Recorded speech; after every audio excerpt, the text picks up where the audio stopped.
സ്ലോപ്പുകളാണ്. ആശാനെ പിടിച്ചോണ്ട് പോയാലേ ആശാന് ചിലപ്പോൾ ജിജ്ഞാസ കൂടി ആശാൻ ചാടും. അപ്പം അതുകൊണ്ട് റിസ്കി വഴികളാണ്. അതുകൊണ്ട് അവിടേക്കും ഇവിടേക്കും എല്ലാം ചെറിയ ചെറിയ പോക്കറ്റ് വഴികളുണ്ട്. നമ്മൾ പോയി കഴിഞ്ഞാലേ സൂക്ഷിച്ചു കൊണ്ട് പോയില്ലെങ്കിൽ വഴി തെറ്റിപ്പോവും. ഇതുണ്ടോ നല്ല പഴുത്ത് തുടുത്ത് നിൽക്കുന്നതുണ്ടോ? ഈ ഒരു പഴം പറിച്ചിട്ട് അയ്യോ എൻ്റെ കൂടെ പച്ച വന്നു. ഈശ്വര, ഒരു പച്ച വന്നുള്ളൂ. നമ്മൾ അത് പച്ച വന്നത് വേസ്റ്റായിപ്പോയി. ഇപ്പം ഈ പച്ച ഞാനിപ്പോൾ പറിച്ചപ്പോൾ കൂടെ വന്നില്ലേ.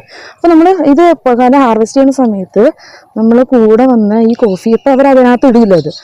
അത് അല്ലെങ്കിൽ വേറെ പാക്കറ്റോ അങ്ങനെ ആക്കിയിട്ട് കൊണ്ടുപോയി ചെറി കോഫി ആക്കും, ഉണക്കിയിട്ട് അതിൻ്റെ ഉള്ളിൽ നിന്ന് കായ എടുക്കും. ഇത് നമുക്ക് പൾപ്പ് ചെയ്യാൻ പറ്റില്ല. അതിൻ്റെ ഉള്ളിൽ നിന്ന് ഫ്ലഷ് ചെത്തിച്ച് കളയാൻ പറ്റില്ല. ഫ്ലഷ് ചെത്തിച്ച് കളയുന്നത് പോലെ ഇങ്ങനെ ഞാൻ കാണിച്ചു തരാം. ഇത് ഞെക്കി കഴിയുമ്പോൾ ഇപ്പം ഞെക്കിക്കഴിഞ്ഞാൽ ഡ്രസ്സുകളൊക്കെ ആവും. കുറച്ച് ഉണ്ടാക്കി കാണിച്ചു തരാം. എനിക്ക് തുടയ്ക്കാനിപ്പോൾ സംരംഭങ്ങളൊന്നുമില്ല. അപ്പോൾ അതുകൊണ്ട് നല്ല രസമല്ല നിൽക്കുന്നതാണാനായിട്ട്.